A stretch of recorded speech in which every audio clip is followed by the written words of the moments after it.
toutes les prépas, la majorité m'ont refusé dès le premier tour. Donc mon dossier il a pas été regardé par personne. C'est juste l'ordinateur qui l'a enlevé et qui l'a mis à la fin de la liste et donc j'ai pas pu postuler. Et c'est là qu'on a entendu parler de SOS Éducation.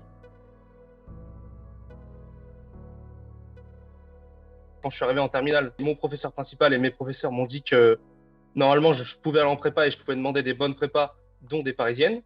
Donc j'ai suivi leurs conseils et j'ai fait mon Parcoursup en fonction de ce qu'ils m'avaient dit. Donc j'ai demandé différentes prépas à Paris, dans les grandes villes, mais aussi à Rouen, par exemple, où j'ai demandé Corneille.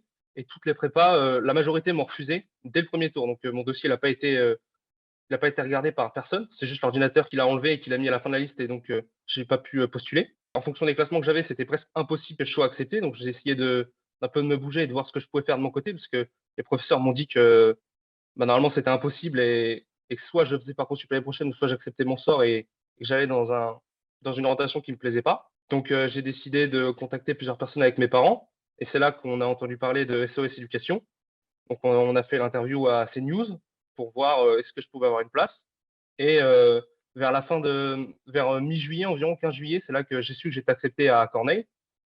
Donc, j'ai décidé comme j'avais la chance d'être accepté alors qu'au début je ne pouvais pas y aller, j'ai décidé de me servir du mois et demi qui me restait pour préparer mon entrée. Donc revoir un peu les bases et voir ce qui étaient les attendus en prépa. La prépa, les premières semaines, pour l'instant, ça va. C'est dans la continuité de la terminale. Il y a une bonne cohésion de classe. On est 47, donc c'est beaucoup, mais il n'y a pas vraiment d'éléments perturbateurs. On est tous là un peu pour travailler, pour progresser. Quand je dis que c'est dans la continuité de la terminale, c'est quand même plus dur. On a des DM toutes les semaines et on a des DS qui sont assez durs et longs, mais c'est pas infaisable. Si jamais on travaille tous les soirs, comme je suis à l'internat en plus, je peux me concentrer et j'ai pas à gérer mes repas ou faire le ménage. Il y a des gens qui font le ménage pour nous, donc par exemple, c'est du temps que je gagne en plus pour travailler.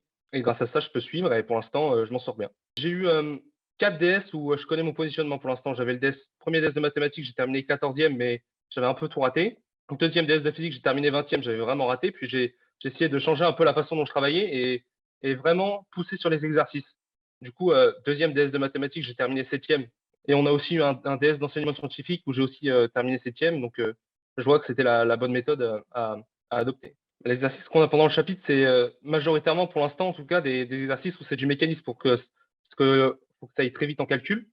Et des fois, c'est des exercices d'approfondissement. Mais comme on fait la correction en cours, la correction, elle est faite extrêmement rapidement. Et si des fois on a des difficultés, c'est dur, rien qu'avec le cours, si on n'a pas compris, de voir l'exercice et de le comprendre complètement.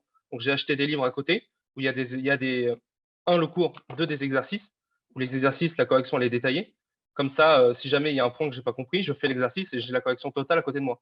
Donc, ça permet de compléter le cours. La grande différence par rapport au lycée, c'est que là, les réponses sont pas directement dans le cours. En fait, il faut avoir un maximum d'idées et avoir l'esprit ouvert sur l'exercice. Il faut en faire un maximum qui sont des exercices ouverts où on doit avoir des idées, on doit apporter quelque chose à l'exercice parce que la réponse n'est pas directement dans le cours. C'est pour ça que des exercices en plus, ça peut être bénéfique puisque ça nous montre différentes possibilités pour résoudre certains exercices où ces différentes réponses n'étaient pas dans l'exercice qu'on a fait en cours. Parce que comme on a des chapitres qui sont extrêmement longs, le professeur il n'a pas le temps de revoir tout l'exercice en détail à chaque fois et de nous montrer tous les types d'exercices qui existent.